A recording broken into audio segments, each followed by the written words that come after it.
नमस्कार दोस्तों, मैं विनोद कुमार मिश्रा अपने सिम्पैथी एक्सप्रेस में आपका स्वागत करता हूं। सर्वे भवन्तु सुखिनः, सर्वे सन्तु निरामयः। आज का विषय है मन, बुद्धि, ईर्ष्या, विवेक का महत्व।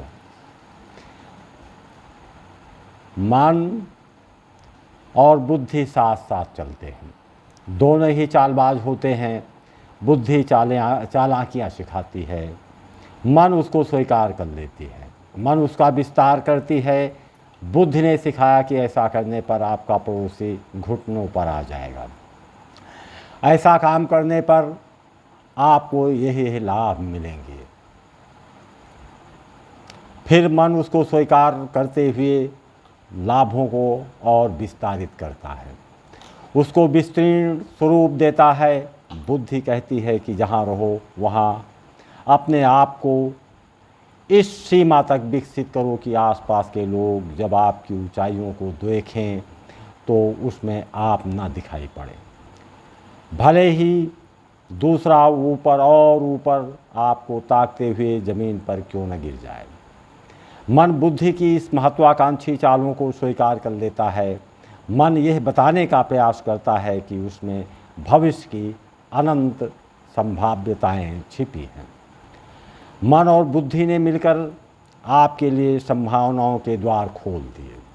अब आप मन और बुद्धि के संचालन में संचालित होने लगे। लेकिन एक बात तो साफ है कि इस दौड़ में आप अकेले नहीं हैं। आप अपने आप को सफलता की दिशा बनाने के सर्जक हो सकते हैं, लेकिन दूसरा आपसे आगे न बढ़ने पाए, इसके लिए आप दूसरे के मार्ग के विध्वंसक नहीं हो सकते। अब हो सकता है दूसरा आपसे आगे बढ़ जाए या आपके समानांतर हो जाए, तो मन और बुद्धि का परम सहयोगी ईर्ष्या भी आपके पास चली आएगी। अब मन बुद्धि की चालबाजियों को चलते एक गुण और आ गया, ईर्ष्या का गुण। ईर्ष्या भाव क्या है? दूसरों की प्रगति को झपट कर खींच लेने का प्रयास।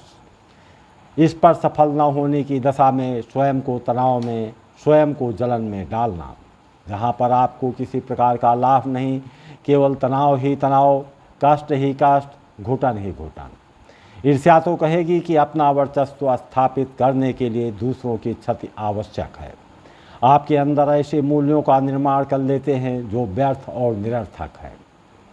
मन, बुद्धि, ईर्ष्या के बाद आपके अंदर एक गुण अवश्य विद्यमान रहता है, वो है विवेक का।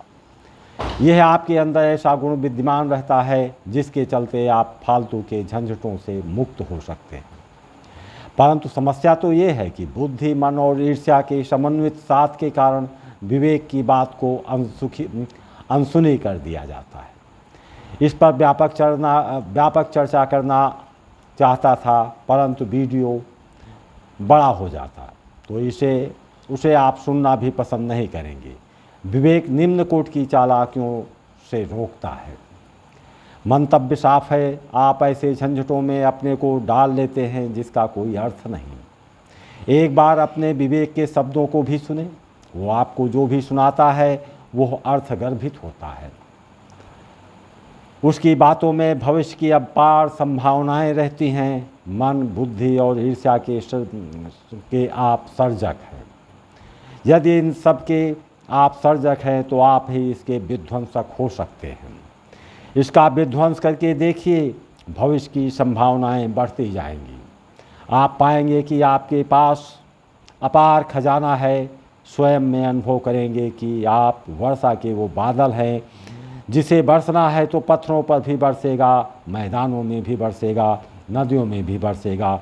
वहाँ कोई द्वेष नहीं होगा, कोई जलन नहीं होगी। आप स्वयं अपने आप से गहन विस्मयकारी विमुग्धता से भर जाएंगे। आशा है वीडियो पसंद आई होगी। वीडियो पसंद आई हो तो लाइक और सब्सक्राइब करना न भूलें। जय हिंद।